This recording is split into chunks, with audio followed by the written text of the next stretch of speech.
The Byzantine Empire, also known as the Eastern Roman Empire, stands as one of the mightiest empires in human history, enduring from 330 to 1453 AD.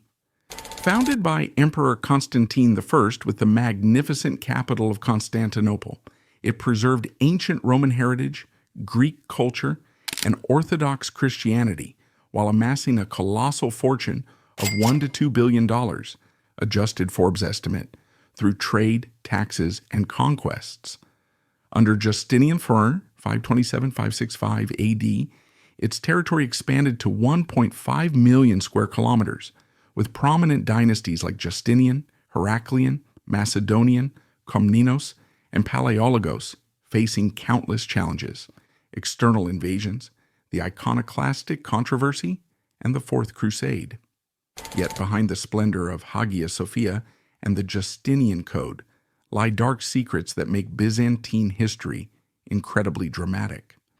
From brutal usurpations, mystical occult influences, to family betrayals reminiscent of murder plots in the Jagiellonian dynasty or slavery scandals of the Lee family. Unlike the Goulds' squandered wealth, Byzantine influence endures through Orthodox Christianity and modern legal systems, similar to the Grosvenors' longevity.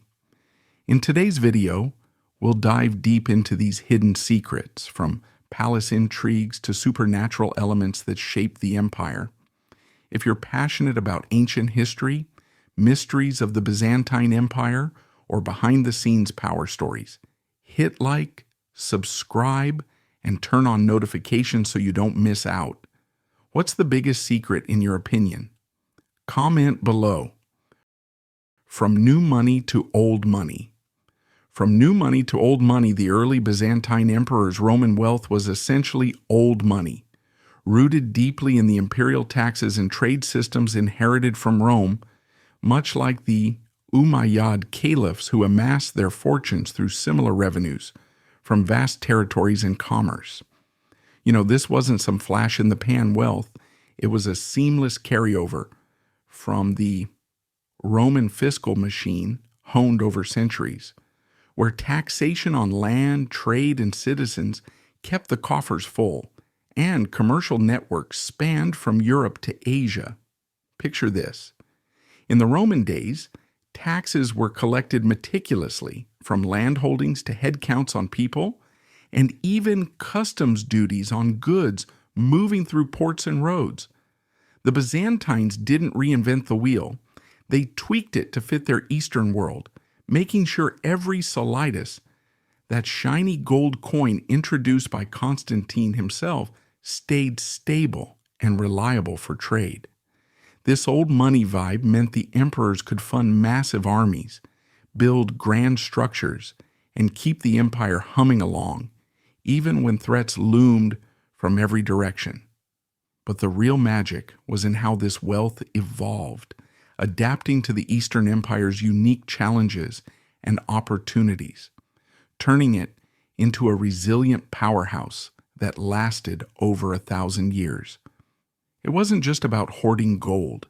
It was about smart strategies that blended old Roman grit with new Eastern flair, creating a system that could weather storms like invasions and internal squabbles. Think about imperial continuity. It's like the backbone of this evolution, the thread that kept everything tied together. Constantine I's decision in 330 AD to relocate the capital to Constantinople was a total game changer, rivaling the expansive reach of the Habsburgs in how it centralized power and boosted the economy. This wasn't just picking a new spot on the map. Constantine, born around 272 AD in Naissus, a bustling town in what we now call Serbia, saw Byzantium's strategic location at the crossroads of continents as perfect for defense and trade. He was the son of a Roman officer named Constantius and a woman named Helena, who might have come from humble roots but later became a saint for her devotion to Christianity. Constantine grew up in the rough and tumble world of Roman military camps, serving under emperors like Diocletian and Galerius, fighting Persians in the east and barbarians in the west. When his father died in 306 AD in York, England, the troops proclaimed him emperor, kicking off a series of civil wars that he won, unifying the empire under his rule by 324 AD. Relocating to Constantinople was his masterstroke. He rebuilt the city from the ground up, dedicating it as New Rome with massive walls that could withstand sieges, grand forums for public life, and churches that signaled his shift toward Christianity. These walls, stretching miles with towers and gates, weren't just for show. They protected the city's harbors, which became buzzing trade centers. His vision ensured the empire's survival, blending Roman law and administration with Greek influences and Christianity, creating something uniquely Byzantine that withstood the fall of the West. Imagine the hustle, ships docking from the Black Sea loaded with grain, while merchants haggled over silks from the east. This move positioned Constantinople as a trade magnet, boosting wealth through ports and markets, and set a pattern for future emperors to maintain that imperial thread, passing down a legacy of centralized power that kept the old money flowing smoothly. Cultural patronage was another key evolution, pouring that old money into projects that screamed power and piety, making the empire not just rich but radiant. Emperors like Justinian I invested heavily, with the Hagia Sophia standing as a prime example. Rebuilt after the Nika riots in 532 AD, this architectural wonder, with its massive dome and innovative pendentives, cost a fortune but became a symbol of divine favor. Justinian, born in 482 AD in a small village in Dardania, rose from peasant roots thanks to his uncle Justin, who became emperor and adopted him. Educated in law, theology, and history, Justinian took the throne in 527 AD with big dreams of restoring the Roman Empire's glory. The Hagia Sophia was his crown jewel.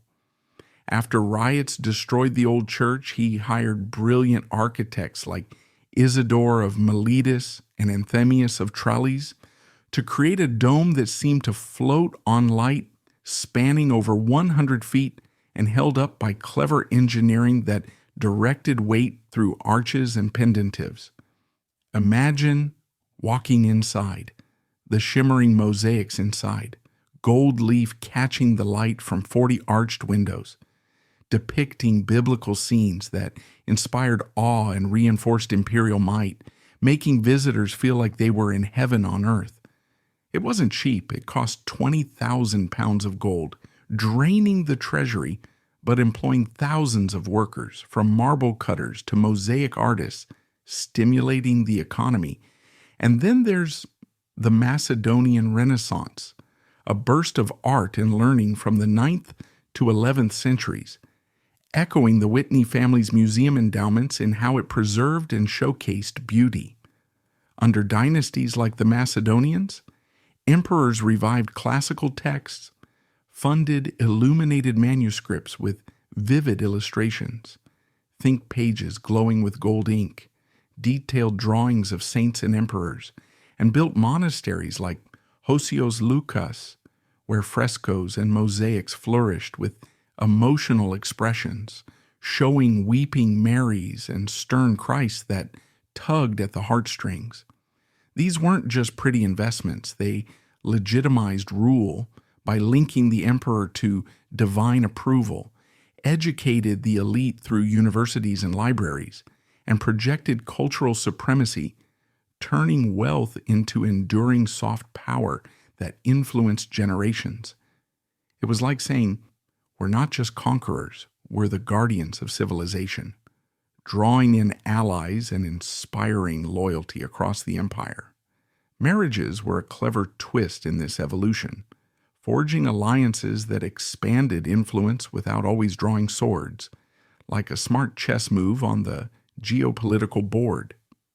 Byzantine rulers often wed Armenian and Georgian royals, mirroring the elite ties of the Onassis family and how these unions built networks of power.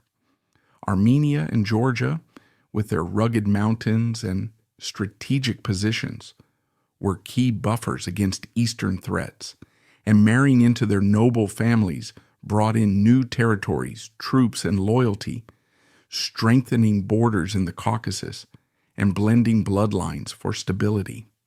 For instance, such strategic weddings secured military support against invaders. Imagine an Armenian princess bringing her clan's warriors to bolster Byzantine armies, or a Georgian alliance opening up trade routes for silks and spices. These weren't love matches, they were calculated partnerships, often arranged in grand ceremonies in Constantinople's palaces, where vows exchanged under golden domes sealed deals that could shift the balance of power.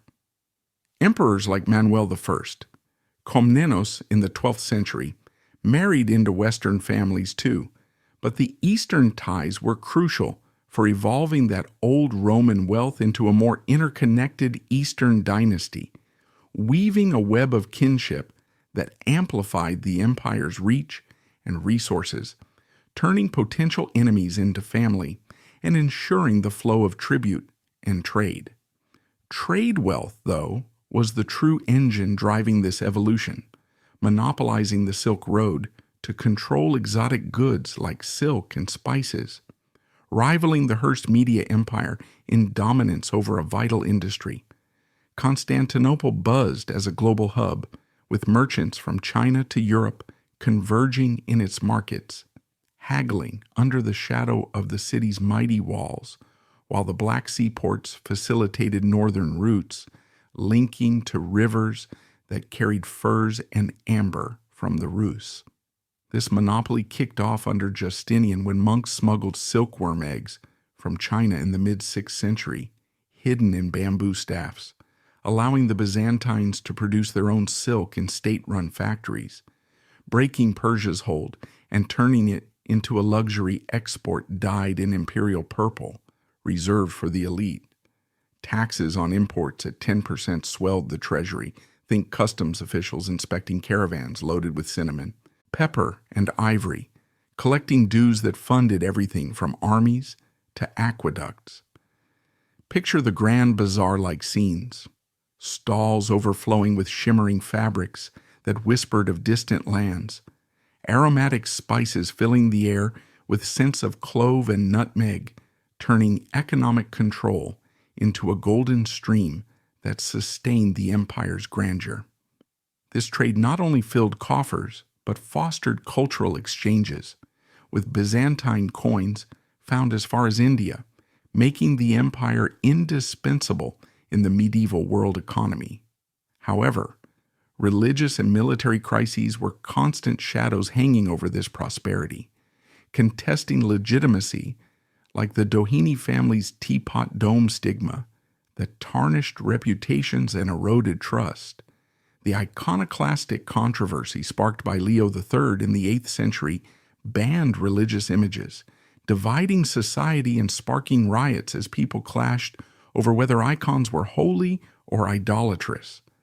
Leo, a tough soldier from Syria who rose to the throne in 717 AD, saw icons as distractions that angered God, perhaps blaming them for volcanic eruptions or military losses, and his edicts led to the destruction of thousands of artworks, from mosaics ripped from church walls to statues smashed in public squares.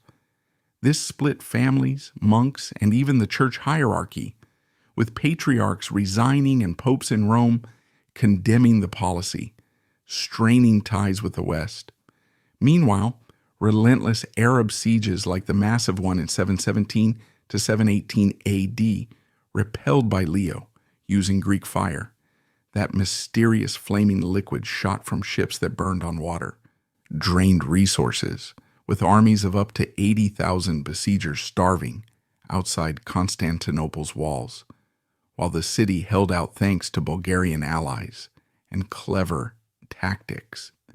Usurpations abounded, with ambitious generals plotting throne grabs, like the 20 Years' Anarchy earlier, where emperors were deposed in quick succession, adding tension that forced rulers to evolve their rule through adversity, balancing faith, force, and finance to keep the old money flowing. These crises weren't just bumps. They forged a tougher empire, one that learned to adapt, using diplomacy like tributes to buy peace or alliances to turn enemies into buffers. Now shifting to the assets that underpin this power, the Byzantine fortune was a diverse treasure trove, a mix of land, trade, culture, and smart revenue streams that kept the empire ticking.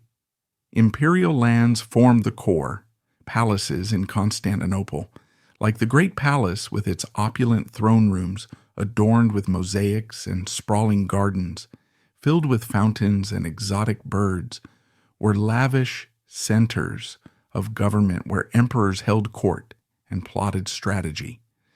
These weren't just fancy homes, they were administrative hubs buzzing with officials, from tax collectors to diplomats. Meanwhile, Anatolian estates, vast farmlands in Asia Minor, provided grain for bread, olives for oil, and vineyards for wine, plus recruiting grounds for soldiers who tilled the soil in peacetime. Under the theme system from the 7th century, these lands were divided into military districts where soldiers got plots in exchange for service, ensuring self-sufficiency across the region, even in marginal areas where climate allowed for cereal crops and stock raising. These weren't mere properties, they were lifelines, fortified with walls and watchtowers against raiders, fertile enough to feed millions and symbolizing the empire's might, from the bustling ports of Thessaloniki to the highlands of Cappadocia. Trade assets amplified it all, with silk and spice monopolies granting exclusive profits that no one else could touch. Silk production controlled in imperial workshops turned raw threads into brocades and cloth of gold sold at premium prices, while spices, pepper, and cinnamon flowed through controlled routes, taxed at every stop. Black Sea ports, like Trebizond, connected to northern trade lines, swelling the economy with daily ship arrivals loaded with timber, wax, and slaves, and customs dues that added up to fortunes. Think 20,000 gold coins a day in Constantinople's harbors during the 12th century. Imagine the scene. Docks teeming with sailors from Genoa and Venice, unloading crates under the watchful eyes of Byzantine officials, turning the empire into an unbreakable link in global trade chains that stretched from the Mediterranean to the Indian Ocean. Cultural assets added that immortal touch, priceless treasures that went beyond gold. Hagia Sophia's mosaics, shimmering with gold backgrounds and vibrant biblical scenes of Christ and emperors, captivated worshippers and visitors alike, making them feel part of something divine.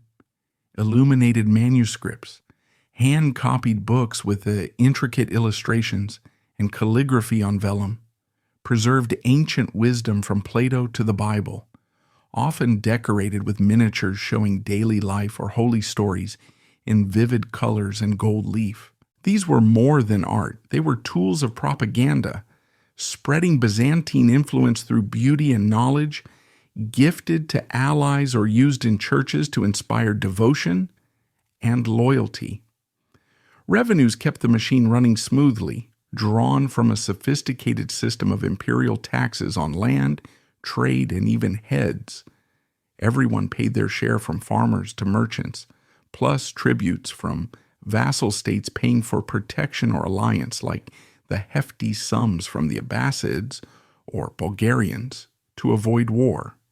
It was a balanced act, with inflows matching massive expenditures on armies, like the 110,000-man force under Basil II, and public works such as dams and bridges.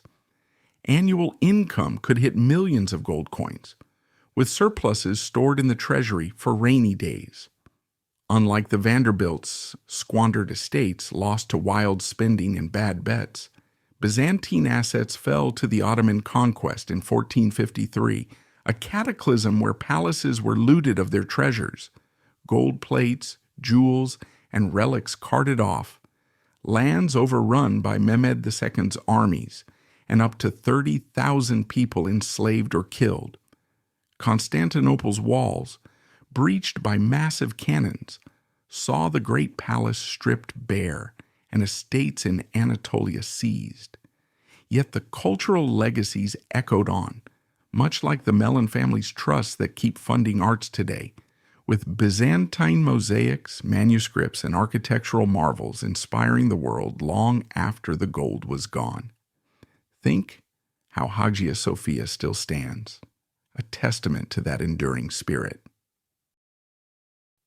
Theodora's Secret, Rise from Actress to Empress. Theodora's Secret, Rise from Actress to Empress, begins in the vibrant, chaotic streets of ancient Constantinople around 490 or 500 AD, where a young girl from humble beginnings stepped into a world that would test her limits and eventually crown her as one of history's most powerful women. You know, her origins weren't glamorous at all, far from it. Born likely in Constantinople, though some historians speculate places like Syria, Cyprus, Paphlagonia, or even Alexandria. Theodora came from a family scraping by in the shadow of the massive hippodrome, that enormous arena where chariot races thrilled crowds of thousands, and entertainment often crossed into the risque. Her father, Acacius, worked as a bear keeper for the Green faction, one of those rival groups that dominated the races and sometimes stirred up political trouble. When he died young, leaving the family in dire straits, Theodora's mother, already a dancer and actress herself, had to remarry quickly to keep food on the table. With two sisters, Comito and Anastasia, Theodora grew up in a Greek-speaking Christian household that was anything but stable. After her father's death, the Greens turned their backs on the family, refusing to help her stepfather get a similar job. So they switched allegiances to the Blues, who stepped in with support. From a very young age, probably as a child, Theodora joined her sisters on stage, starting out as a little actress in the Hippodrome shows. But let's be real here. In Byzantine society back then, being an actress wasn't seen as a respectable art form. It was tangled up with prostitution, where performers entertained not just with talent, but often with their bodies to survive. The Hippodrome hosted everything from high-stakes races to bold, provocative acts, and actresses like Theodora blurred the lines between performance and intimacy, catering to the desires of the elite crowd. As the Encyclopedia Britannica points out, her profession was directly linked to courtesan life, meaning she had to navigate a harsh system that treated women like her as mere objects for amusement, disposable once their appeal faded. She wasn't born into wealth or nobility. No, she fought tooth and nail through a world that chewed up and spit out the vulnerable, turning her early hardships into the fuel that drove her ambition. As Theodora hit her teenage years, her life ramped up in adventure and grit. She became famous, or notorious depending on who you ask, for her daring performances that had everyone talking. One routine that stands out, though debated for its details, was her take on the myth of Leda and the Swan, a steamy scene where she'd recline on stage, scattering barley on her body while geese pecked at it, adding an explicit twist that shocked and thrilled the audience. Historians today argue over how much of this is exaggeration, but there's no question her early career included providing sexual services, a sad norm for actresses scraping by in that era. Things got even more turbulent when she traveled as the concubine of Hecebolus, the governor of Libyan Pentapolis in North Africa. For a while, it was a step up, living in relative luxury, away from the grimy streets of Constantinople. But when the relationship went sour, he abandoned her, leaving her stranded and penniless. Undeterred, Theodora made her way back east, stopping in places like Alexandria and Antioch. These travels weren't just about survival. They exposed her to new cultures, ideas, and perhaps a deeper faith. In Alexandria, a hub of intellectual and religious ferment, she might have picked up influences from the Monophysite Christians, a sect that would later define her passions. By the time she returned to Constantinople, she wasn't the same naive girl anymore. She was sharper, more worldly, resilient as steel, and poised for a breakthrough that would change everything. That's when destiny, or sheer determination, put her in the path of Justinian, the man who would become emperor. He was Justin I's nephew, a sharp-minded up-and-comer in the imperial court, and when he met Theodora, it was like lightning struck. He was completely smitten, drawn to her intelligence, beauty, and that unbreakable spirit. But marrying her, that was a huge hurdle. Ancient laws from Constantine the Great's time flat out forbade senators or high officials from wedding actresses, viewing them as too low-class and morally compromised to join the elite. Justinian, deeply in love, he was about 40, she around 20, refused to let that stop him. He lobbied hard, and in 521 AD, after the death of Empress Euphemia, who had opposed the match, he convinced his uncle, Emperor Justin, to pass a brand new law. This wasn't a small adjustment. It specifically allowed reformed actresses to marry outside their social rank if they got imperial approval, essentially wiping away the stigma for those who had repented their past. They got married around 525 AD, but Justinian didn't stop at the wedding. He went all out to hide the gritty details of her actress and courtesan days, burying any whispers that could spark scandal. In that stiff, judgmental society, an empress with such a background might have toppled the throne's reputation. So he polished her image, focusing on her smarts and devotion instead.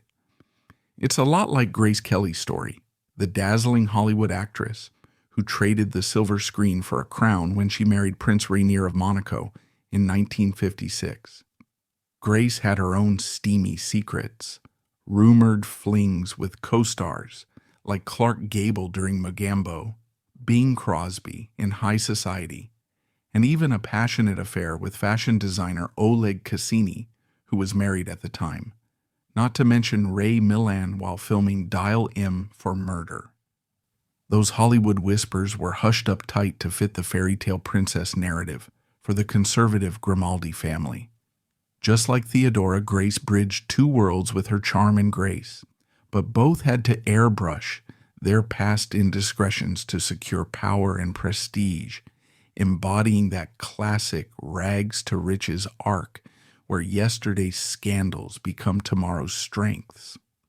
To truly grasp the layers of Theodora's secret rise, we've got to dive into the juicy sources that spill the beans, like Procopius's Secret History, that explosive 6th century gossip fest.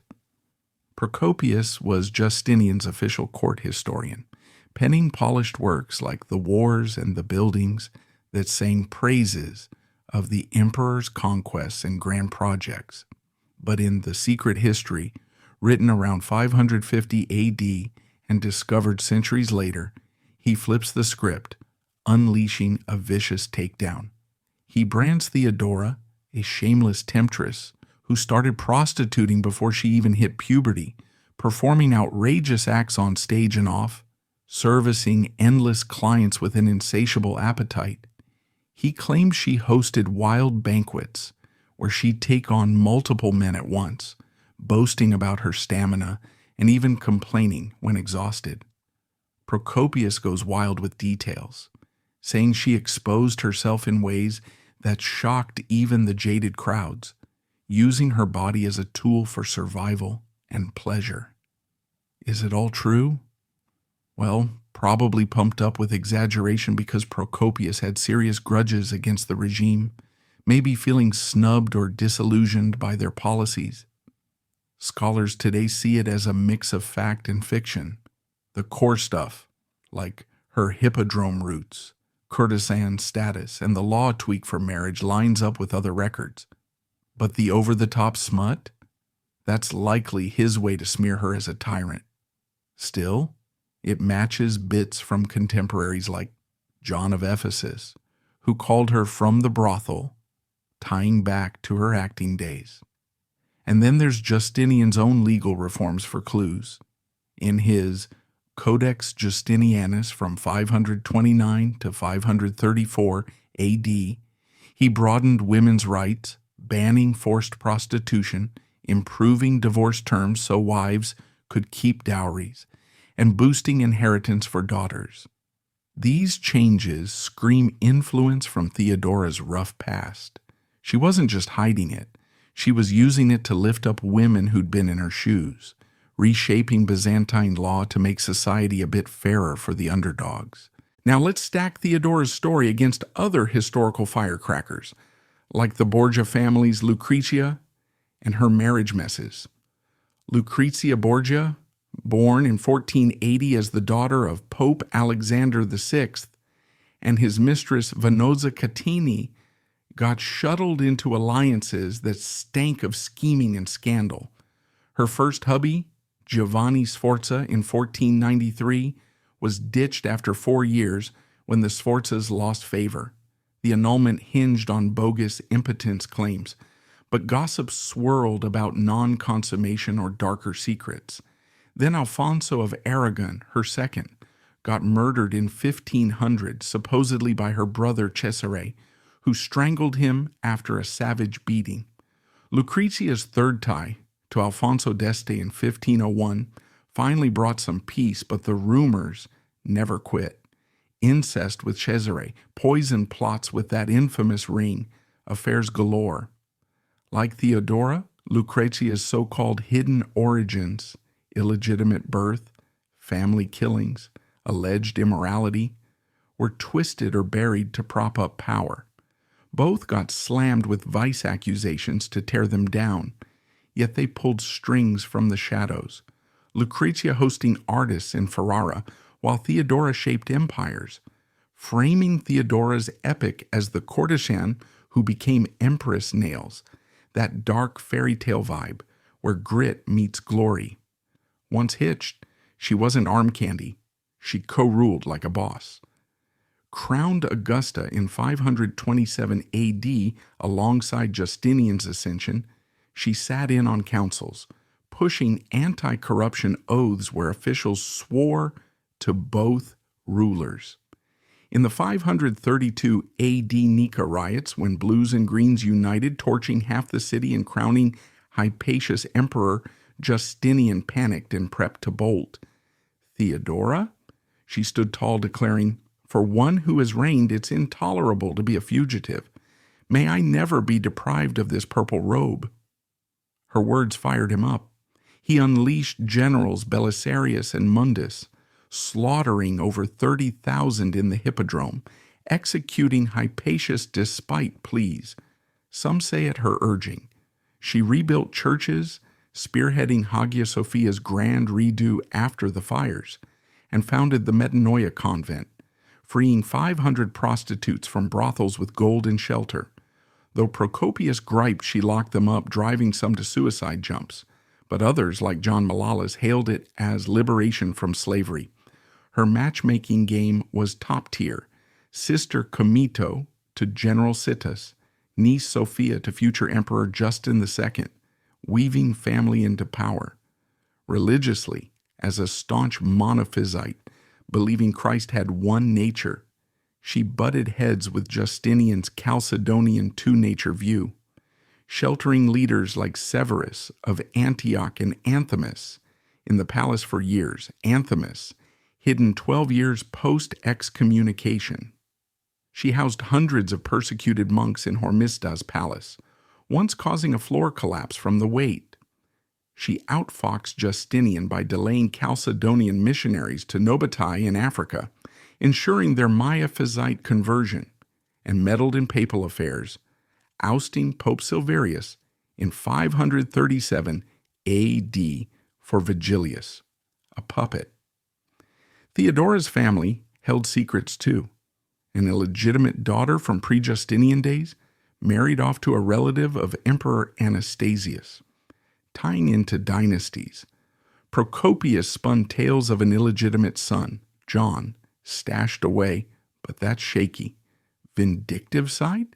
She toppled rivals like John the Cappadocian, using pal Antonina, Belisarius's wife, to frame him for treason via a staged chat. She died in 548 A.D. at about 48, probably from cancer, buried in the Church of the Holy Apostles. Justinian was gutted, never remarrying, honoring her in mosaics at San Vitale in Ravenna, where she's depicted in imperial splendor, equal to him, with a halo and chalice. Henry IV's secret impotence accusations and Isabella's paternity doubts.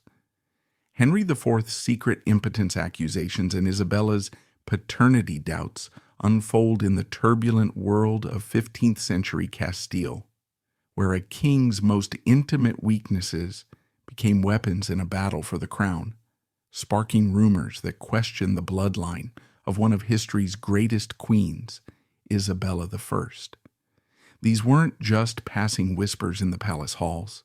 They fueled rebellions, civil wars, and desperate cover-ups, with claims that Isabella's real father was Beltrán de la Cueva, the alleged lover of Queen Joanna of Portugal, all while the court scrambled to bury the scandals and secure her path to power, similar to how the Trastamara family blew up stories of Joanna of Castile's madness to push her aside. This gripping saga reveals how bedroom failures could topple dynasties and reshape nations. So let's dive right in, exploring every layer of intrigue, betrayal, and resilience that defined this era. You know, Henry IV of Castile, who entered the world in 1425, didn't seem destined for such a stormy legacy at first.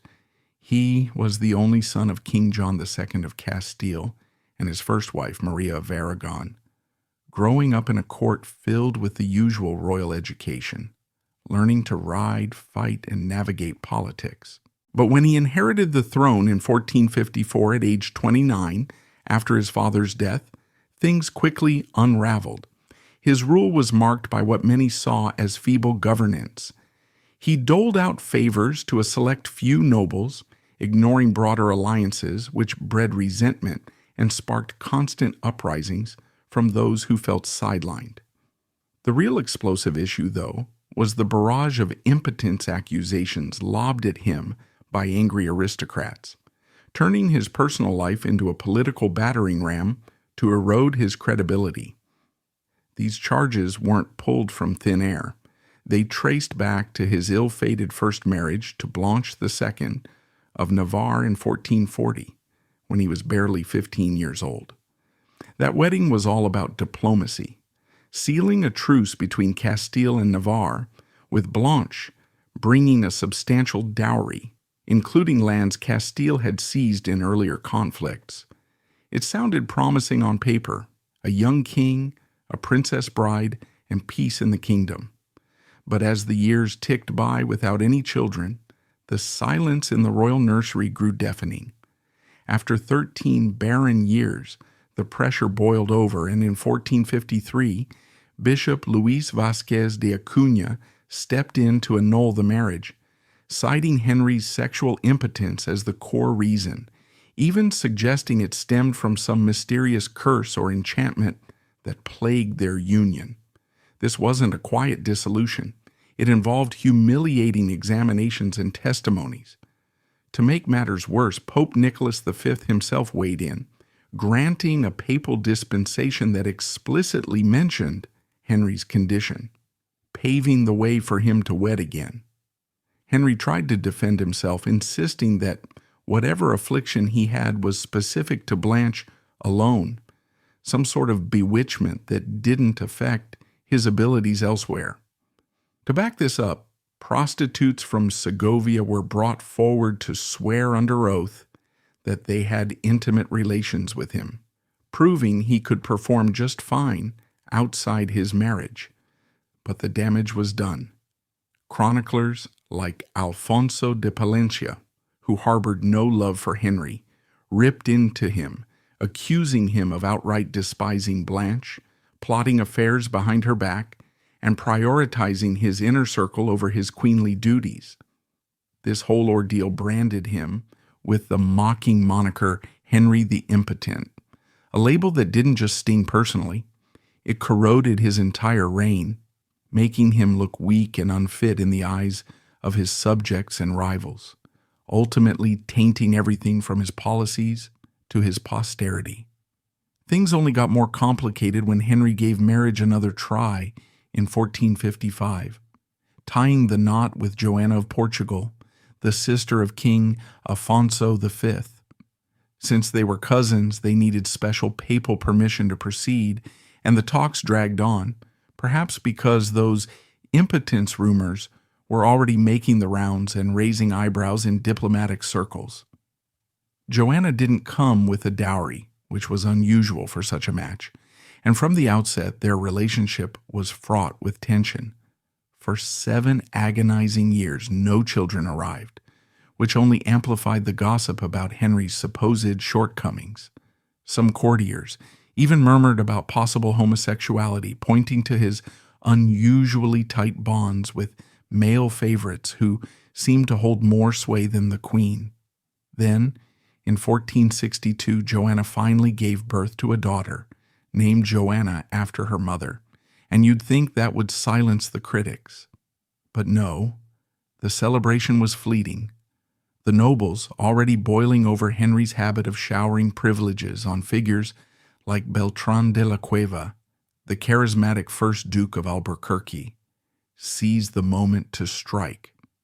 Beltran had skyrocketed in the king's favor, starting as a simple courtier, but quickly becoming master of the Order of Santiago, a key military role, and edging out established power brokers like Juan Pacheco, the Marquis of Villena, and his brother Pedro Giron.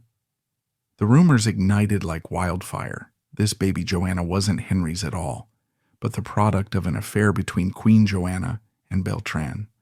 The little princess got saddled with the biting nickname Joanna la Beltraneja, turning her birth into a scandal that mocked the royal family. This wasn't harmless chatter. It cut to the core of who would inherit the throne.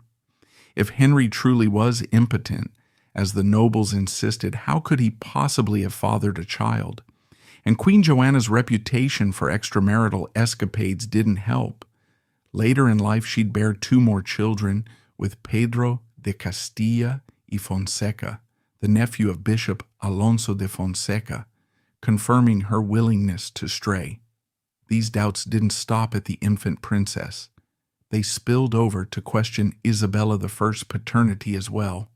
Isabella, Henry's half-sister born in 1451 to John II, and his second wife, Isabella of Portugal, was already positioned in the succession line as a potential heir. But if Henry's impotence was real, it cast shadows on the entire family tree, implying perhaps the bloodline was flawed from the top down. Some even went so far as to whisper that Henry himself might not be John II's legitimate son, layering on more chaos. While the records don't spell out direct claims that Beltran was Isabella's father, in the same way they do for Joanna la Beltraneja, these ideas bubbled in the same cauldron of suspicion, eroding confidence in Isabella's right to rule and forcing her supporters to fight harder to prove her legitimacy. The court couldn't afford to let this fire rage unchecked. They poured everything into suppressing the rumors to shore up Isabella's claim to the throne. At first, Henry stood by his daughter, proclaiming little Joanna as his heir in grand ceremonies. But the nobles' pressure was relentless, culminating in 1464 at the representation of Burgos, where Henry was coerced into disowning her paternity and shifting the heir title to his half-brother, Alfonso. It was a humiliating climb down, but the drama didn't end there. Alfonso's mysterious death in 1468, many suspected poison at the hands of rivals, thrust Isabella into the spotlight. In the 1468 Treaty of Toros de Guisando, Henry reluctantly named Isabella as heir presumptive, sidelining Joanna la Beltraneja once and for all. The deal included clauses that Isabella wouldn't marry without his approval, but he couldn't force her into an unwanted union, striking a delicate balance to maintain some semblance of peace and respect, the traditional rules of inherited succession without completely overthrowing the king. Behind closed doors, though, the narratives were carefully curated. Chronicles penned or edited during Isabella's later rule portrayed Henry as utterly incompetent and definitively impotent, hammering home doubts about Joanna la Beltraneja's birth to make Isabella's ascension seem inevitable and rightful. This tactic mirrored how the Trastamara family hyped up Joanna of Castile's so-called madness to marginalize her. Joanna, Isabella's own daughter, born in 1479, ascended as queen in 1504 after her mother's death, but her father Ferdinand and son Charles swiftly boxed her in, amplifying tales of her insanity to seize control. Stories circulated of her wandering, with the corpse of her husband Philip the Handsome, refusing to bury him for months. But today's historians view this as deep grief or depression rather than outright lunacy. Her choice not to support the 1520 Comuneros revolt, even when it could have bolstered her position, was spun as proof of her erratic mind, locking in the Habsburg grip on power. While paternity wasn't the issue there, the madness hype served as a smokescreen for grabbing the reins, just like Castile's impotence accusations hid noble ambitions. To really flesh out this story, we'd pore over Castilian noble chronicles from writers like Alfonso de Palencia or Diego de Valera, who pulled no punches in critiquing Henry's chaotic rule, laying out the impotence allegations and his lopsided favoritism in vivid detail. Joanna of Portugal's court records, though they're spotty and hard to come by, offer glimpses into her affairs and the scheming around her daughter's birth. Beltran's sudden prominence lined up eerily with Joanna la Beltraneja's arrival, and later, when the succession exploded, Joanna bolted to Portugal with her daughter, even marrying Afonso Fier's nephew in a bid to rally support. These accounts sketch a court drowning in turmoil, where bedroom scandals ignited a full-blown civil war from 1475 to 1479, with Isabella clashing against Joanna la Beltraneja's faction. Isabella clinched victory at the pivotal Battle of Toro in 1476, a bloody clash that tipped the scales, allowing her to cement her queenship by 1479. Yet the whispers didn't die. They echo in debates today as plausible. Given the tangled timelines and cutthroat motivations of the players involved, stack this against other royal messes, like the Habsburgs' manipulation of Joanna's madness, or the Grimaldi clan's handling of Prince Albert II's paternity dramas, and you see a pattern of succession cover-ups. For Joanna of Castile, the overstatement was shameless. Ferdinand locked her away in Tordesillas from 1509, acting as regent, while Charles prolonged her isolation until her death in 1555, all under the guise of madness to legitimize their rule. Tales of her clinging to Philip's unburied body for months were likely inflated to paint her as unhinged, masking what was probably profound sorrow or spiritual obsession. It was textbook suppression to centralize authority, echoing Castile's use of impotence slurs to destabilize Henry. Then look at Prince Albert II of Monaco's contemporary headaches. Born in 1958, he navigated paternity lawsuits that could have upended the Grimaldi dynasty. In 2005, flight attendant Nicole Coste stepped forward claiming her son, Alexandre, born in 2003, was Albert's. DNA tests proved it, and he publicly acknowledged the boy just days before his 2005 enthronement. The next year, 2006, California waitress Tamara Rotolo revealed her daughter Jasmine Grace, born in 1992, was also his, confirmed by DNA after an earlier 1993 lawsuit got dismissed. There was even a 1989 claim from German topless model B. Fiedler for her son Daniel, but it fell apart over unwitnessed DNA sampling. Fast forward to 2020, when a Brazilian woman filed a suit alleging a child conceived during his relationship with Princess Charlene, though his lawyers dismissed it as a hoax. None of these kids threaten the succession line. Monaco's 2002 constitutional tweak restricts it to legitimate descendants via male preference primogeniture, so Albert's 2014 twins with Charlene, Prince Jacques, and Princess Gabriella hold the heir spots.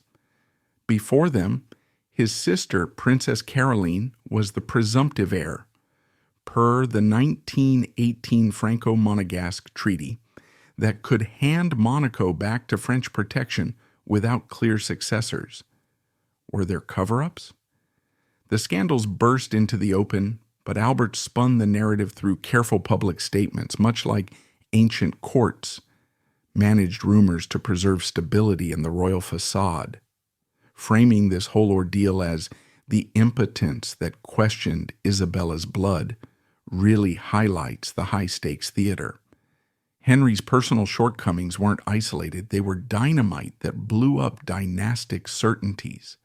Critically, these accusations are solidly backed in chronicles and papal documents, while the paternity doubts for both Isabella and Joanna remain hotly debated, but entirely believable, considering the overlapping timelines and ruthless agendas.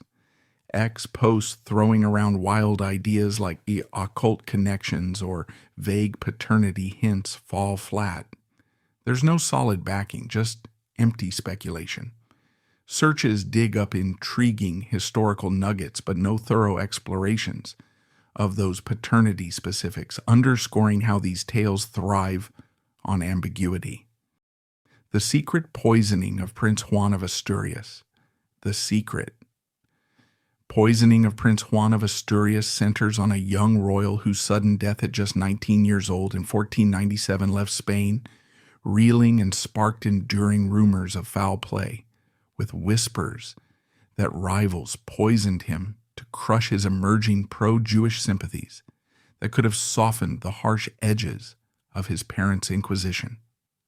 As the only son and cherished heir of Isabella the Rerne of Castile and Ferdinand II of Aragon, the Catholic monarchs who united Spain through their marriage and conquests, Juan represented a bright future for a nation forging its identity amid religious turmoil and political alliances.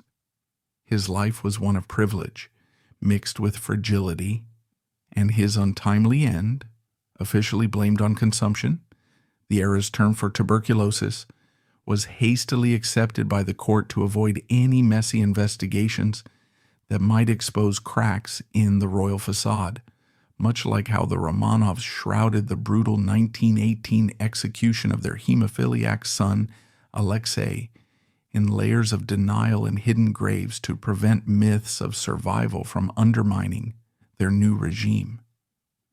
This mystery isn't mere folklore. It's a gripping narrative of ambition, fear, and lost potential that might have steered Spain toward greater tolerance, altering the course of its history and sparing countless lives from the fires of persecution. You know, Prince Juan entered the world without any hint of the shadows that would later engulf him. He arrived on June 30th, 1478, in the sun-drenched city of Seville, Spain, as the eagerly anticipated son of Isabella and Ferdinand, whose union had already begun weaving the kingdoms of Castile and Aragon into a powerful tapestry. Born during the height of the War of the Castilian Succession, that fierce struggle where Isabella battled her niece Juana la Beltraneja and her Portuguese supporters for the Castilian throne, Juan's birth served as a powerful symbol of stability and divine favor, helping to rally support for his mother's claim and solidify her position amid the chaos of civil strife and foreign invasions. As the sole boy in a family of 5 children, with an elder sister named Isabella who would later become Queen of Portugal, and younger sisters Joanna, Maria, and Catherine, each destined for their own royal matches across Europe, Juan stood as the linchpin of the dynasty, the one who would blend the crowns of Castile and Aragon into a lasting union. From his earliest days, his parents enveloped him in love and vigilance. Isabella in particular doted on him endlessly, affectionately dubbing him my angel, and pouring out prayers, charitable acts, and vows to saints to shield his delicate health from the dangers that lurked in a time of plagues and uncertain medicine. His wet nurses, Maria de Guzman and Juana de Torres, weren't just temporary caregivers. They remained by his side well into his teenage years, a clear sign of how fiercely protective the family was, constantly monitoring his well-being in an age when childhood mortality was heartbreakingly common. Growing up within the opulent yet demanding confines of the royal court, Juan's education was nothing short of exceptional, crafted meticulously to shape him into a ruler who balanced piety with intellect. It all began under the guidance of the Dominican friar Diego de Deza, a stern yet devoted teacher who instilled in him the foundations of Latin theology and Christian morals, laying a spiritual groundwork that would later see Deza rise to become Bishop of Salamanca and even Inquisitor General of Spain. By 1492, the year Columbus sailed under his parents' patronage and the Jews were expelled from Spain, in a sweeping edict that reshaped the nation's religious landscape, Juan's studies shifted to the Italian humanist Peter Martir d'Anghiera, who brought the fresh winds of Renaissance thought into the young prince's world, emphasizing classical literature, history, and the arts. Juan's daily routine was rigorous but enriching. Mornings filled with prayers and scholarly lessons on grammar, rhetoric, and ancient texts like those of Virgil and Cicero. Afternoons dedicated to physical pursuits such as riding horses across the Spanish countryside, practicing jousting to build strength and chivalry, or hunting game to hone his skills as a future leader. He had an extraordinary talent for music that set him apart. He mastered the flute with graceful melodies, strummed the vihuela, a guitar-like instrument popular in Spain, and played the clavichord with such skill that his compositions delighted the court and even influenced the musicians around him, fostering a vibrant cultural atmosphere that hinted at the enlightened reign he might have brought. At the age of 13, to ensure he grew up with balanced influences and not in isolation, sons of prominent nobles were invited to join him as companions, including figures like the future explorer and governor Nicolas de Ovando y Cáceres, and the chronicler Gonzalo Fernández de Oviedo y Valdés, creating a miniature court that prepared him for the complexities of leadership while preventing any single family from gaining too much sway over the impressionable heir. Juan's entry into the political arena came remarkably early, underscoring his importance as the bridge between his parents' realms. He was officially sworn in as Prince of Asturias in 1480 at just 2 years old, a ceremonial title that symbolized the unification of the kingdoms and marked him as the future king of a consolidated Spain. His parents kept him close at hand, involving him in state matters from a young age to groom him for the throne.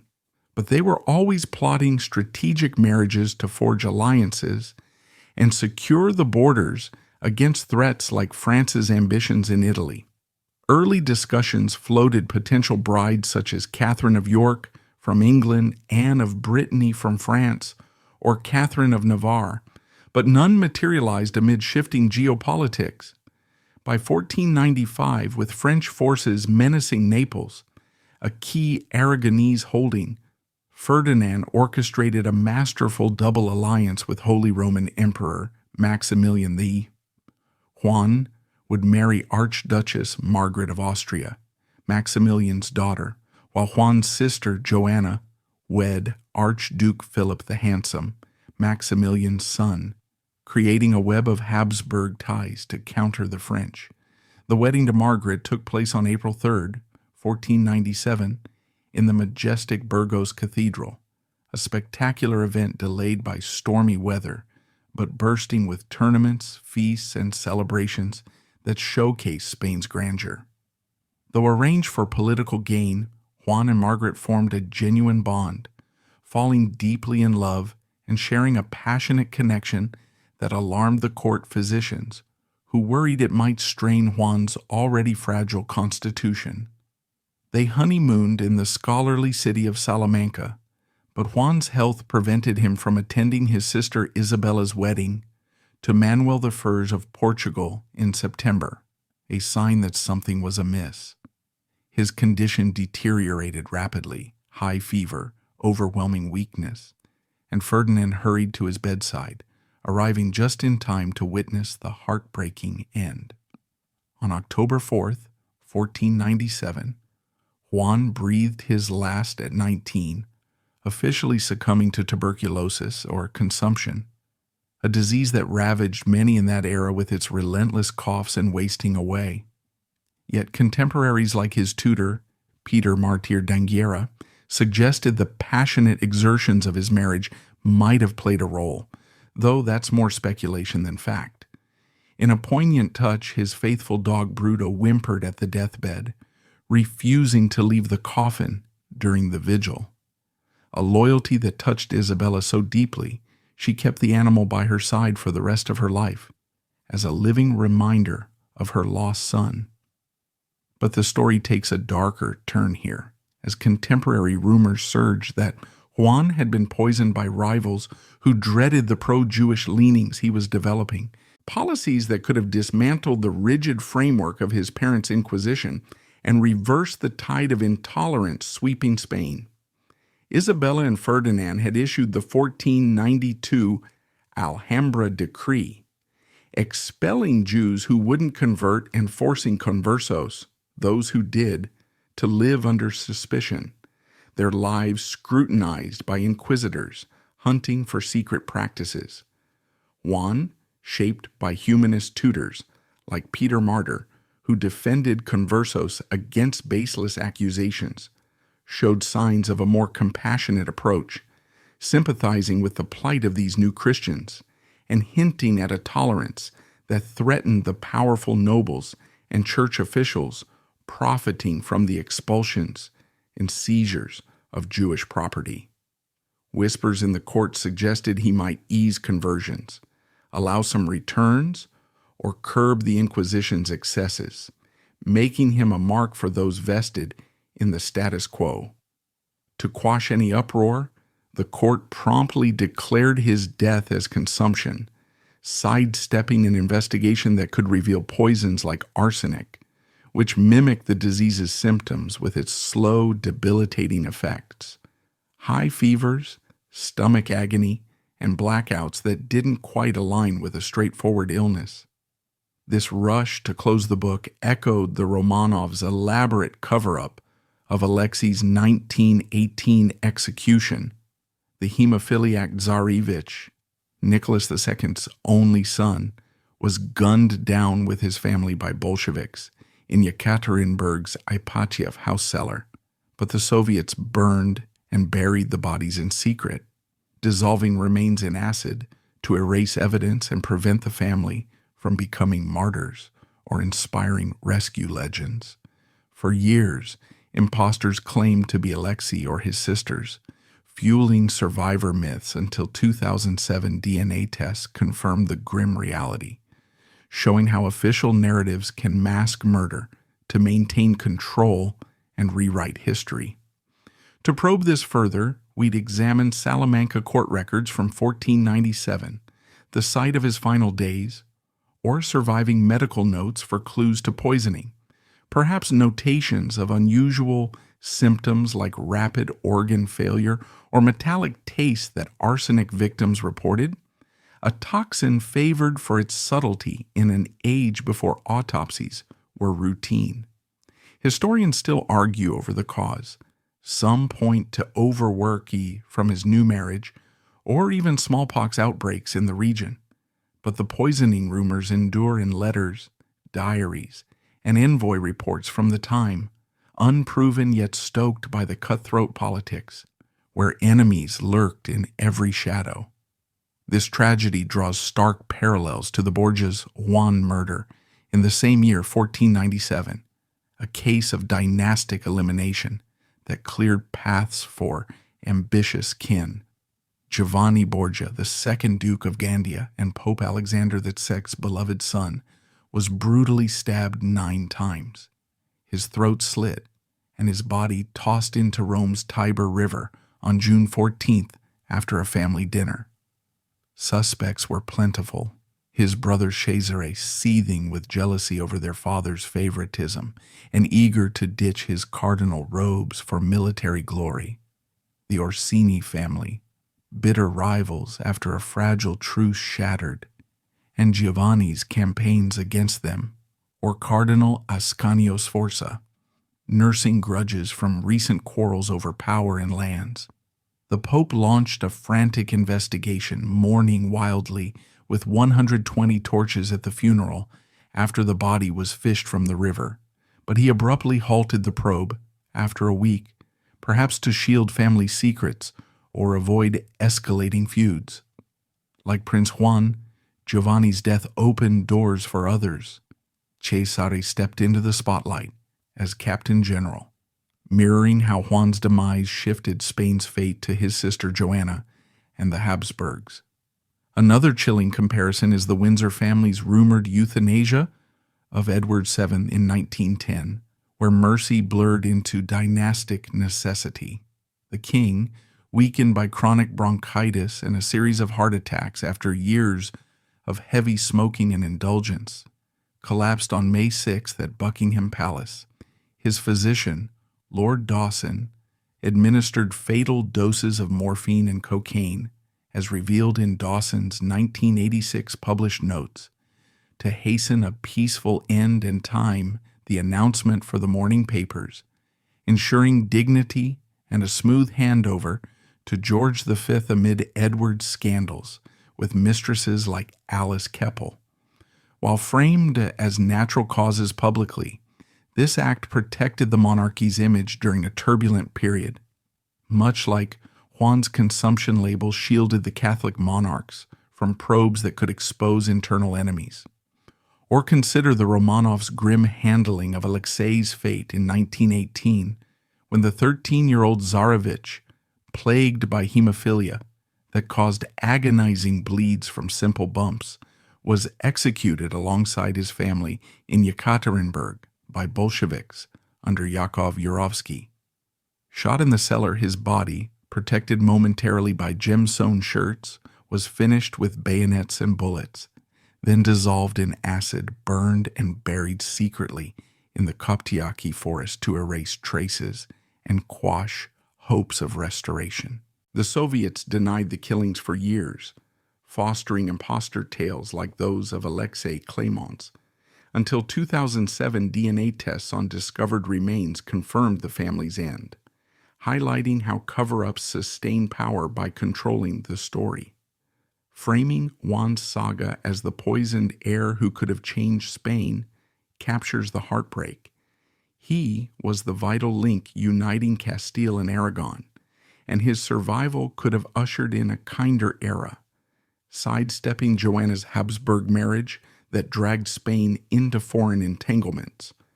With Margaret pregnant at his death, delivering a stillborn girl, his line vanished, paving Joanna's way to the throne, and then Charles V's vast empire.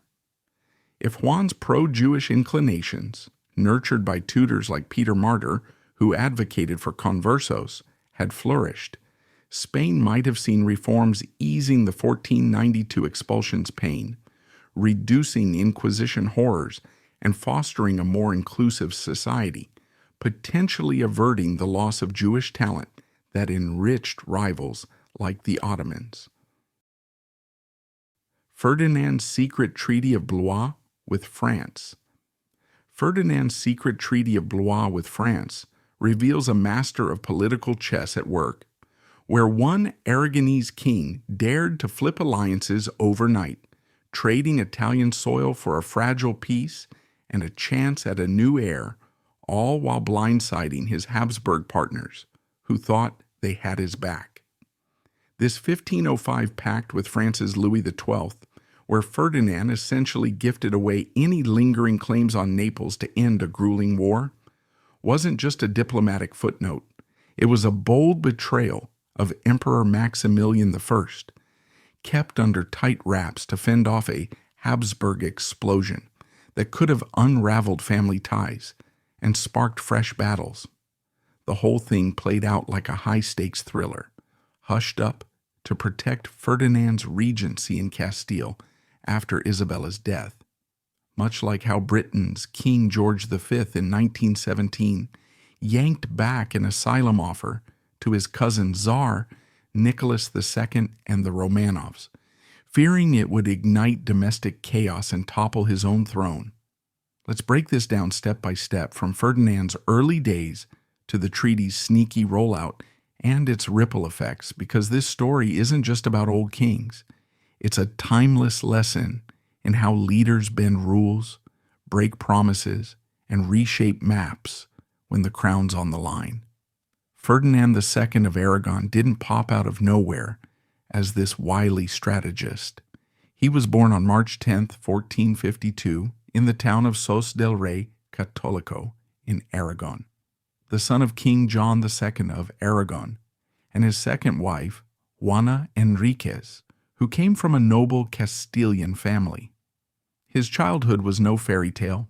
Aragon was torn apart by civil wars, with nobles rebelling against his father over issues like Catalan rights and succession squabbles involving his half-brother Charles of Viana.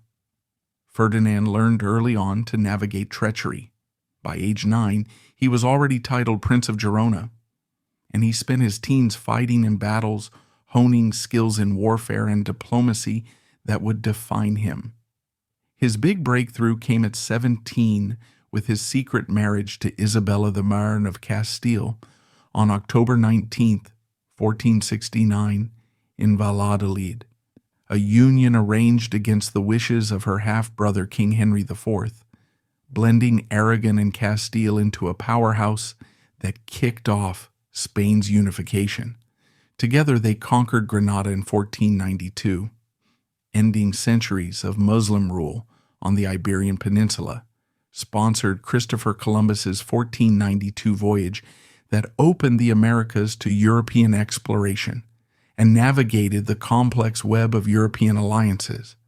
But by 1505, Isabella had died on November 26, 1504, leaving Ferdinand as regent for their daughter Joanna in Castile, where local nobles were itching to push him out and install her husband Philip the Handsome instead. Ferdinand at 53 was a widower without a surviving male heir. His son Prince Juan had died tragically in 1497, and he faced mounting pressures, restless subjects, a shaky hold on Castile, and ongoing threats from France in the Italian wars, those brutal conflicts over control of wealthy regions like Naples and Milan that had dragged on since 1494. The Italian wars were Ferdinand's playground of ambition and bloodshed. The First War from 1494 to 1498 saw France's Charles VIII invade Italy, but Ferdinand allied with the Pope and others to push back. The Second Italian War, raging from 1499 to 1504, pitted Louis XII of France against Spain for Naples, a kingdom Ferdinand claimed through his Aragonese lineage. His general, the great captain Gonzalo Fernandez de Córdoba, revolutionized warfare with innovations like combined arms tactics, crushing the French at the Battle of Cerignola on April 28, 1503, where Spanish arquebusiers mowed down Swiss pikemen, and the Battle of the Garigliano on December 29, 1503, where a daring river crossing sealed Naples for Spain. By the Treaty of Lyon in 1504, Louis ceded Naples, but tensions simmered. France was drained financially, losing thousands of troops and vast sums, while Ferdinand needed breathing room to secure his regency and perhaps remarry for an heir. Enter the secret negotiations for the Treaty of Blois in the summer of 1505, a covert operation Ferdinand orchestrated with French diplomats to end the standoff without more carnage, even if it meant turning his back on Maximilian I, the Holy Roman Emperor whose Habsburg dynasty was linked to Spain through Joanna's marriage to Philip the Handsome, Maximilian's son and heir. The treaty itself, signed on October 12, 1505, in the elegant French chateau of Blois, had straightforward but explosive terms. Louis XII formally renounced all French claims to the Kingdom of Naples. That prosperous southern Italian realm, with its bustling ports like Naples and Bari, fertile lands producing olives and wine, and strategic position controlling Mediterranean trade routes, effectively handing undisputed control to Ferdinand. In exchange, Ferdinand committed to marrying Germaine de Foix, the 17-year-old niece of Louis X and granddaughter of Eleanor of Navarre, a match that not only sealed the peace with a personal bond, but also gave Ferdinand a shot at producing a new heir to keep Aragon's inheritance separate from Castile's. If Ferdinand and Germaine had a son, that child would inherit Naples as a distinct holding. If no heirs came, or only daughters, Naples would revert to France upon Ferdinand's death, though Ferdinand cleverly maneuvered later to prevent that. This wasn't mere diplomacy, it was a direct betrayal of Ferdinand's alliance with Maximilian I, who had supported Spain in the Italian wars, expecting mutual defense against French aggression, including efforts to encircle France with Habsburg territories. Maximilian, as father-in-law to Joanna and grandfather to her children, like the future Charles V, viewed this as a gut punch that undermined the family compact and left the Habsburgs exposed. To prevent an immediate explosion, perhaps diplomatic protests, the unraveling of Joanna's marriage, or even military retaliation, Ferdinand kept the negotiations and signing under strict secrecy, using trusted envoys like Francisco de Rojas to shuttle messages and avoiding any public hints until the deal was done.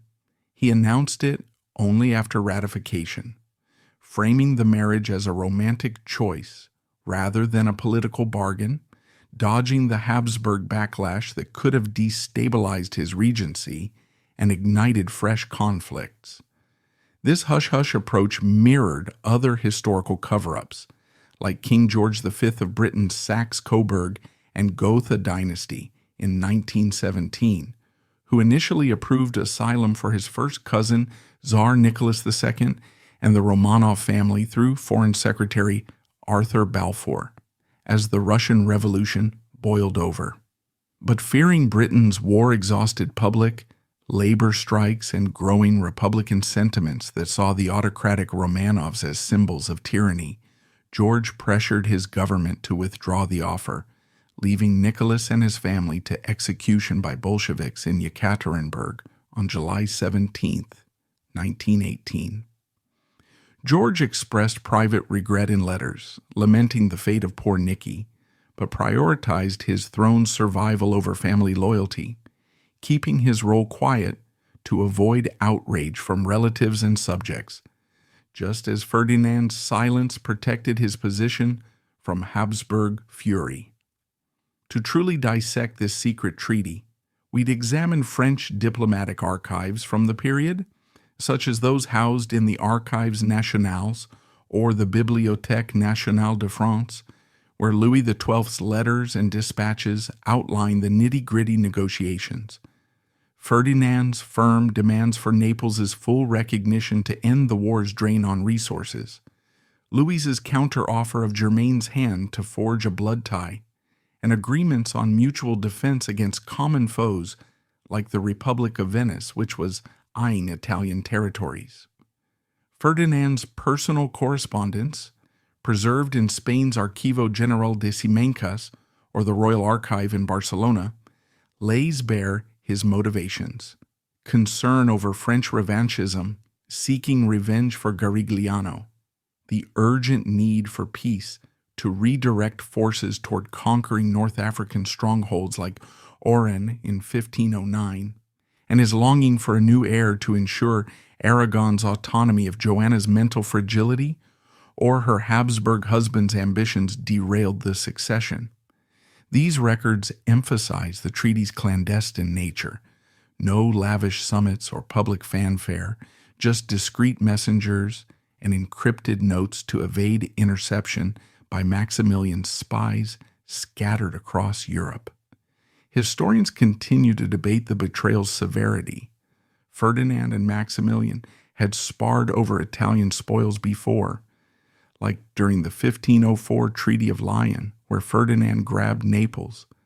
But the timing of Blois, right after Isabella's death when Ferdinand's hold on Castile was precarious, amid noble plots to install Philip, turned it into a high-risk play that secured short-term gains, but planted seeds of long-term Habsburg resentment, contributing to tensions that erupted in later conflicts like the War of the League of Cambrai from 1508 to 1516.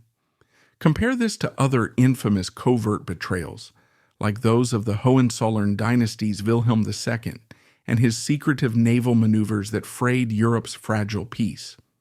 Wilhelm II, born on January 27, 1859, to Crown Prince Frederick III and Victoria, daughter of Britain's Queen Victoria, became German Kaiser in 1888 at age 29, inheriting a unified Germany but fixated on building a navy to rival Britain's Royal Navy, sparking the Anglo-German naval arms race from 1898 onward. His under-the-table dealings included the 1905 Treaty of Burko, a defensive alliance he personally negotiated with his cousin Tsar Nicholas II during a casual yacht meeting in the Finnish fjords on July 24, 1905, bypassing his own chancellor Bernhard von Bülow and betraying Germany's triple alliance with Austria-Hungary and Italy by not consulting them. Wilhelm kept the pact hidden initially, hoping to lure Russia away from its French alliance and bolster Germany against Britain. But when the details leaked, Bülow demanded its nullification to prevent ally outrage over being sidelined, exacerbating tensions that saw Germany launch dreadnought battleships like the Nassau class in 1908, alienating Britain and accelerating the slide to World War I. Much like Ferdinand's Blois Treaty estranged Maximilian, complicating the Habsburg Spanish family compact and setting the stage for future clashes. Framing Ferdinand's ploy as the treaty Ferdinand signed in shadows perfectly encapsulates the suspense. A accord crafted in secluded chambers that exchanged fidelity for terrain, redefining boundaries and bloodlines. Critically, the treaty is an undeniable historical reality. Its confidentiality documented in postponed proclamations and confidential correspondences. John II's secret alliance with Alvaro de Luna against nobles, John II's secret alliance with Alvaro de Luna against nobles was a hidden powerhouse in 15th century Castile, where a wavering king teamed up with his trusted enforcer to take down defiant aristocrats, carrying out executions disguised as fair justice to strengthen the crown and prevent a full-blown civil war. This partnership between John II and Alvaro de Luna in the 1440s let them centralize authority while portraying their harsh actions as legitimate, similar to how Carolingian Empress Judith of Bavaria worked behind the scenes in the 9th century to manipulate succession for her son Charles the Bald. It's a story of close bonds, fierce rivalries, and smart plays that could have tipped Spain into disorder if revealed, so let's walk through it. From John II's unsteady start to Luna's tragic end, seeing how this undercover duo changed a kingdom forever. John II of Castile didn't come into power looking like a strong leader. He was born on March 6, 1405, in the town of Toro, Spain, as the son of King Henry III of Castile and Catherine of Lancaster, who was the granddaughter of England's Edward III, mixing Castilian and Plantagenet bloodlines in an era where family trees decided fates. His dad died when John was only a toddler, pushing him onto the throne at age 1 on December the 25th, 1406, with his mother and Uncle Ferdinand I of Aragon running things as regents, and Ferdinand later becoming King of Aragon himself. Growing up under this regency, John quickly learned that ruling meant dealing with pushy relatives and nobles, all vying for control, like wolves circling a young lamb. He took full reins in 1419 at 14, but his rule was shaky from the beginning. He was more into poetry, art, and intellectual pursuits than swinging swords or crushing enemies, and he leaned hard on favorites, which ticked off the nobility who saw him as too soft to handle the kingdom's troubles. That's where Alvaro de Luna comes in, born around 1388 or 1390 in Cañete, Castile, as the illegitimate son of the nobleman Alvaro Martínez de Luna and María Fernández de Jarana, a woman from a lower social rung who brought him up amid gossip about his birth. Luna showed up at court in 1410, brought in by his uncle Pedro de Luna, the Archbishop of Toledo and a former anti-pope known as Benedict XIII, and he won over the young king with his sharp mind, writing skills, and smooth poems that fit right into John's artistic circle. By the 1420s, Luna was John's closest buddy, getting named Constable of Castile in 1423, a job that put him in charge of the military, and Grand Master of the Order of Santiago in 1445, giving him power over a major military order with huge lands and knights. Their alliance went way beyond friendship. It was a smart setup where Luna became the king's tough guy against nobles who thought John was a pushover and tried to boss him around. These nobles, including heavy hitters like the Infantes of Aragon, John's cousins Henry and John, who were brothers of his first wife Maria of Aragon, kept scheming to grab more land, titles, and say in how the kingdom ran. In the 1420s and 1430s, Luna got exiled and called back multiple times, kicked out in 1427 by a group of nobles who ganged up against him, but brought back in 1428 because John couldn't run things without his advice and muscle. By the 1440s, things heated up into straight rebellions, with the Infante gathering unhappy lords to challenge Luna's hold on the king, calling him corrupt and a tyrant who was running the show behind the scenes. That's when John and Luna's secret alliance really kicked in, a private agreement where Luna planned out how to crush these uprisings, executing the rebel nobles, but making it look like legal justice so they could build up royal power without sparking a huge civil war. For example, in 1441, Luna had the Count of Harrow arrested on made-up charges to weaken the opposition, and as things built to a head, he worked to cut off the main rebels from their supporters. The big moment came at the First Battle of Olmedo on May 19, 1445, where Luna's army fought the Infante's forces. Henry, the Duke of Villena, got badly hurt and died a few days later, while John of Navarre ran off. Luna spun these wins and the executions that followed as deserved punishments for treason, not revenge, jailing or killing guys like the Count of Benevente and other turncoats who had backed the wrong side. Keeping this alliance secret was key.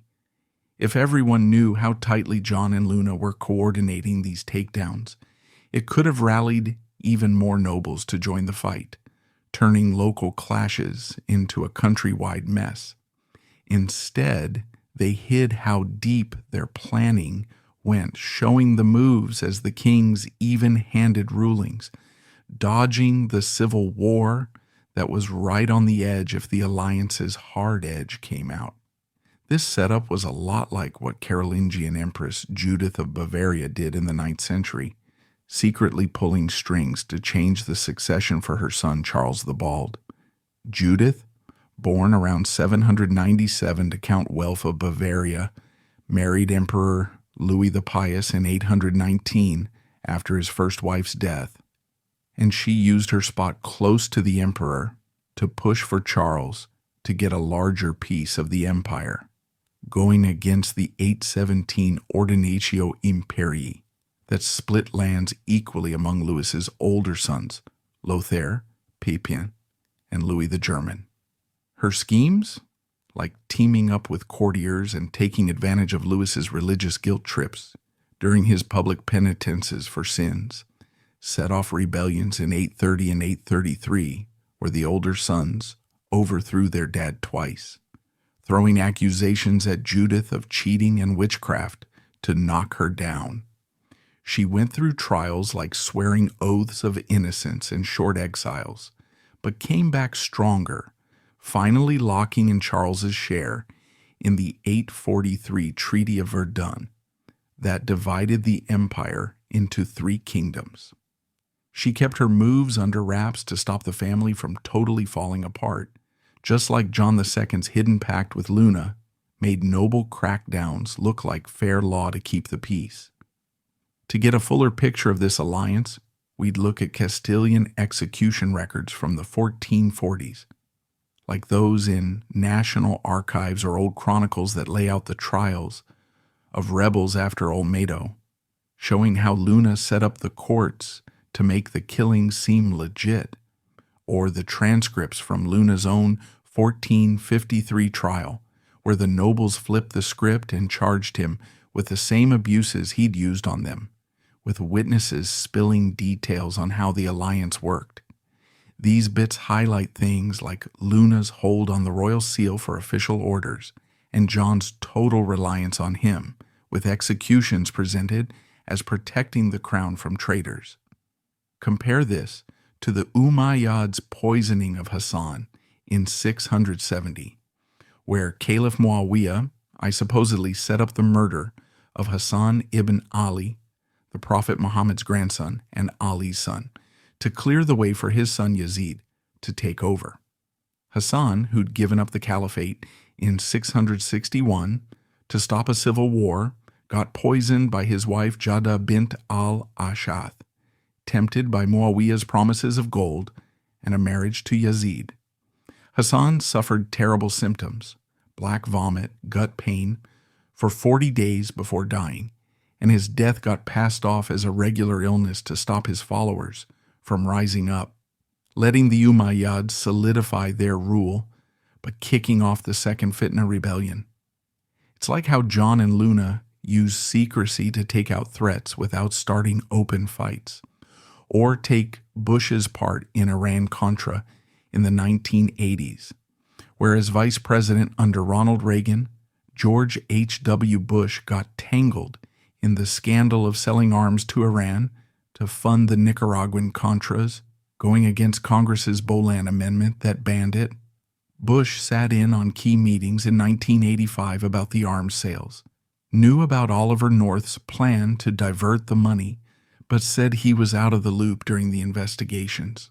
When he became president in 1989, he pardoned 6 people involved, like Caspar Weinberger, on December 24, 1992, stopping trials that could have pointed fingers at him, and he called it ending a politically motivated chase to hold on to power and skip the blame, similar to how John II's alliance hid executions to build up his rule. Framing this as the alliance John II hid to rule gets to the heart of it, a private bond that let an unsure king use his favorite strength to reshape Castile by wiping out opposition. Critically, the alliance is backed up in old records, and its secrecy shows in how the executions were made to look like justice.